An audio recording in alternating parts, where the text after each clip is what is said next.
الموضوع اللي عايز اتكلم فيه النهارده خاص بأي حد عايز يدرس أي حاجة غير دراسته الأساسية أو مجال مختلف تماما عن دراسته، مش شرط الديكور أو مش شرط التصميم. وده معمول للناس اللي متخوفة إنها تخش مجال مش مجالها أصلا. أنا شايف وجهة نظري، يعني الفيديو كله وجهة نظري الشخصية. أنا شايف وجهة نظري إن أنا شخصيا كمهندس أنا ما اتولدتش مهندس. كل حاجة بتيجي بالاكتساب وكل حاجة بتيجي بالوقت. الفكرة بس دايما في العلوم، انت حصيلتك العلمية دي هتكون منين ومن مين، وهل اللي هينحت في دماغك وينقش ده فاهم وجدير بالثقة بتاعتك ولا لأ. في ناس ممكن تخش مجال لمجرد ان هي بص على فلوس او بص على مكسب منه. اي مجال هتشتغل فيه صح هتكسب منه فلوس. آم، طب هتلاقي فيه دكاترة متوسط مرتباتها قليل وفي متوسط مرتباتها عالي، وهندسة هتلاقي نفس القصة. المحاماة نفس القصة، التجارة نفس القصة. أي مجال في الدنيا آه، تقدر تعمل منه فلوس أو تعيش دخل متوسط، أو ممكن ما تبقاش عارف تشتغل فيه أصلا. ولكن دايما بنربط الهدف الأساسي من إن أنت تعمل فلوس في مجال ما مش بالتسويق أو البيع بس. الأهم منه هو أنت حابب المجال ولا لأ. حبك للحاجة اللي أنت بتدرسها أو اللي أنت هتخش فيها هو اللي هيخليك تستحمل تعبها. مفيش مجال في الدنيا مريح، مفيش مهنة في الدنيا سهلة، كل المهن صعبة وكلام مش دبلوماسي. أي مهنة أنت بتشوف حد فيها بيخش ويعمل كلمتين وبتاع ويخرج ياخد قد كذا، ده بيكون بعد عناء أو بعد تعب كتير. فالتعب ده عشان هو يقدر يوصل في النهاية بتاعته لأن هو يحقق مكسب أو يحقق شهرة أو يحقق ربح منه، بيتطلب مجهود كبير قوي باستمرار، يعني مش متقطع. وعشان يقدر يتحمل المجهود ده ما قداموش غير ان هو يكون حابب اللي هو بيعمله. ده السبيل الوحيد انك تتحمل عناء حاجة، او ان انت ده عموما، او ان انت تفضل في حاجة او تفضل ورا حاجة مدة طويلة لحد ما تبدأ تحقق منها مكسب او شهرة، أو مكسب مادي او شهرة، او ايا كان المكسب اللي هتحدده، او اللي انت عايز تحققه من حاجة او من مهنة ما. اللي عايز اقوله ان المخ بيتبرمج، بيعاد برمجته. لو انت عندك اي سلوك ايا كان هو ايه، وعودت نفسك انك تبطل السلوك ده هتبطله. لو انت ما بتصحاش بدري وبتاع، عودت نفسك على الصحيان بدري هتبقى بتصحى بدري. يختلف بقى من شخص لآخر حسب مدى بقى قابليته ومدى تعوده على الشيء اللي هو المضاد للي عايز يكون عليه. فبيختلف، لكن في النهاية المخ بيعاد برمجته، بيتبرمج وبيتأقلم على الوضع الجديد. بس الموضوع ما بيبقاش بسهولة، بيبقى شاق شوية. و... وانا شايف ان اي علم في الدنيا، ويمكن دايما اقول كده وقلت كده في فيديوهات كتير، قلت كده في التلفزيون، قلت كده في اماكن كتير قوي، في محاضراتي، دايما بقول الجملة دي، ان العلوم اصلها خبرات وتحولت لكتب وليس العكس. يعني الهندسة اساسها خبرات وبتاع من بداية التاريخ، واتحولت بعد كده لكتب وبتاع لحد ما بقت ليها قوانين وبتاع. التجارة نفس القصة، ممكن تلاقي واحد خريج تجارة وبتاع، واحد ملوش علاقة بالتجارة خالص، بس اللي ملوش علاقة عامل فلوس وعامل مكاسب. سعيك أساسي جنب اللي أنا بقوله. استمرارك في السعي بطريقة سليمة وبطريقة صحيحة هو اللي يحقق لك في الآخر نجاح في المجال اللي أنت عايزه.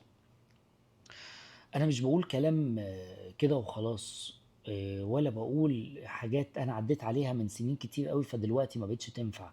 انا بقول حاجات انا عملتها ونجحت معايا وخريجين دبلوماتي عملوها ونجحت معاهم.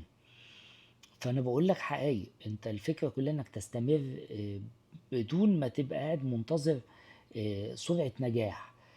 النجاح لو جالك بسرعة اقلق، لان ده بيبقى نجاح لحظي. وفي الحالة دي انا شايف ان دي بتبقى مكاسب لعبة من النوع اللي بيغرك. وانا للاسف زمان قوي وقعت في الفخ ده لان ما كانش عندي حد يقول لي، فانا جاي النهارده بقول لك بحكم خبرة سنين كتير قوي في المجال بتاع الهندسة أو في البيزنس عموما أو الكلام ده. ما يغركش مكاسب اللعبة. نقدر نقول اسيب مثلا الوظيفة اللي انا فيها امتى؟ لما تلاقي نفسك الحاجة اللي انت شغال عليها جنب وظيفتك بدأت تحقق لك عائد مستمر لمدة لا تقل عن 6 شهور، وفي تزايد كمان، تبدأ ساعتها تقول ممكن اخد الخطوة. لكن اتعلمت لك مهنة وبتاع وعملت لك تصميمين ثلاثة فخلاص انت شايف ان كده انت وصلت، فتقوم جاري سايب مهنتك وسايب مصدر دخلك الاساسي اللي انت بتاكل وبتشرب منه بتغطي مصاريفك منه، تبقى غلطان. لازم الحاجة تستمر فترة طويلة. الاستمرارية أساس النجاح، وأساس إنك تتأكد من الإحصائيات والبيانات اللي عندك، والاستمرارية على تصاعد مش على وتيرة واحدة. انت ان الدنيا عندك بقت تمام قوي وبعد كده هبطت شوية، بعد كده تمام جدا هبطت شوية، فالمعدل العام بتاعك في صعود دائم. ساعتها نقدر نقول ان انت بقيت ناجح في المجال ده وتقدر تعتمد عليه بشكل اساسي. وانا بص عمال اتكلم عام عام. اكيد في دماغي او في ذهني وانا بتكلم معاكم دلوقتي المهنة بتاعتي. الناس اللي عايز تدرس دبلومة ديكور وبتاع وخايف يقول لك اصل انا اصلا مش هندسة، اصل انا اصلا مش كذا. انا عندي رأي شخصي، طالما العامل البسيط الفني قدر ان هو يعمل الحاجة، فانا اقدر كواحد ما حاصل على شهادة ما ان انا اقدر اعملها. ومهنتنا بتعتمد بشكل اساسي على الفنيين والعمالة. واغلب الفنيين والعمالة ممكن تلاقيه دارس حاجة تانية ولا بتاع، ولا ما كملش لحد فترة معينة تعليم، وده شيء لا ينقص منه، بل بالعكس.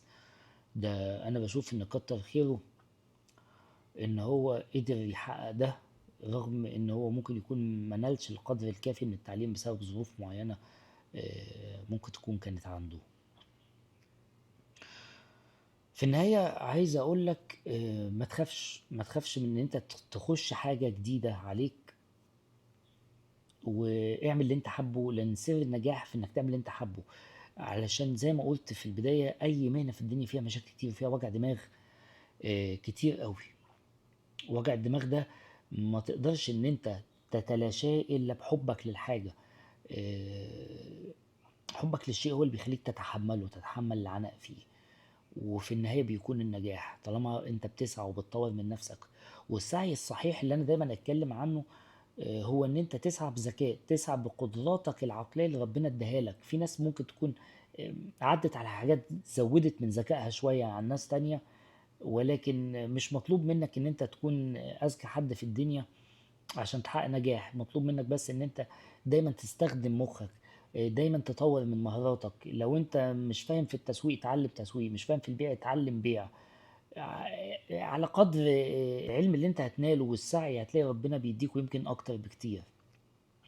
وما تبصش بقى جالك منين وبتاع والكلام ده، وهيجي لك منين وهيجي لك ازاي، دي مش بتاعتنا، دي ربنا سبحانه وتعالى ضامنها لنا.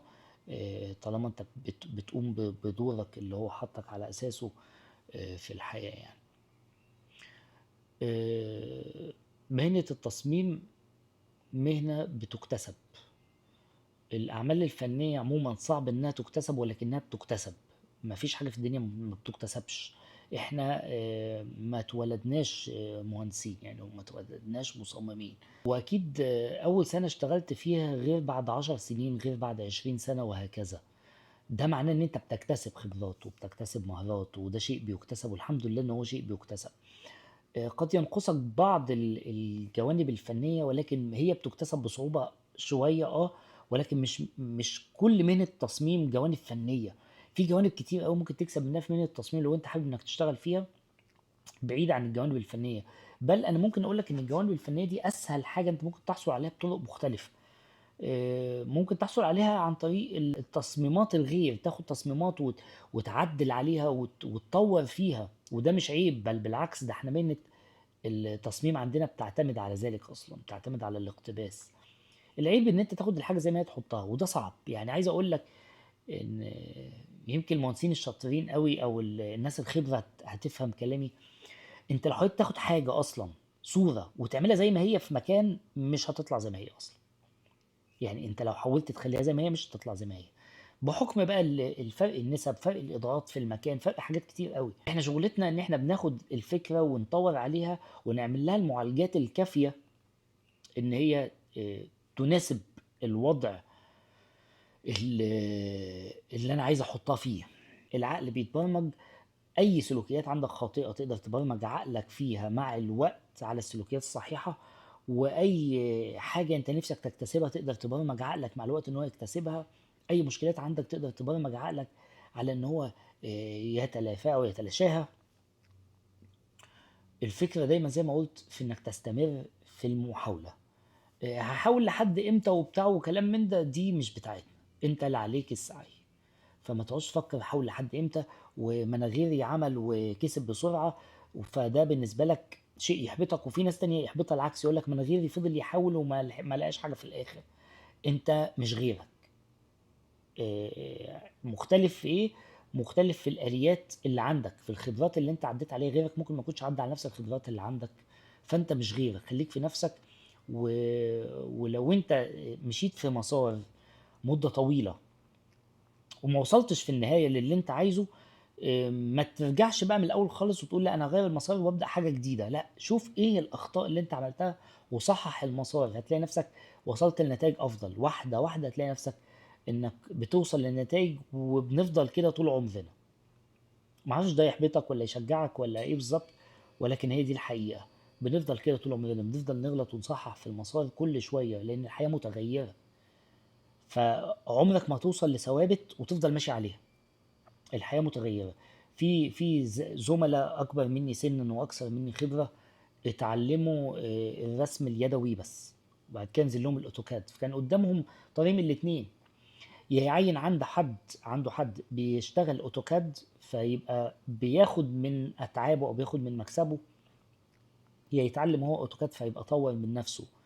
يا إما ما يفضل ما يعملش حاجة ويفضل قديم. ده هينتهي، فده مش موضوعنا. ده هينتهي، ده مش هيفضل معانا في السوق. فهتلاقيه اختار طريق من الاثنين. اختياره ده بقى بيرجع ليه هو. في واحد يقول لك لا انا خلاص كبرت على ان انا اقعد اتعلمه، وفي واحد لا. هتلاقي واحد نزل له حاجه زي الاي اي، قال لك اشوف الاي اي ده بيحكي عن ايه. الاي اي ما يستبدلش مصمم، ولكن يساعد مصمم. الاي اي بالنسبه لي في وجهه نظري الشخصيه، واتكلمت في فيديو خاص بالموضوع ده، حاجه عامله زي ال 3 دي ماكس وزي الاوتوكاد وزي الاركاد وزي كانفا وزي بتاع زي كل زي الفوتوشوب. آلية بتساعدك ممكن بصورة أفضل أو أسرع، ولكنها لا تزال آلية بتساعدك أنت العقل المفكر.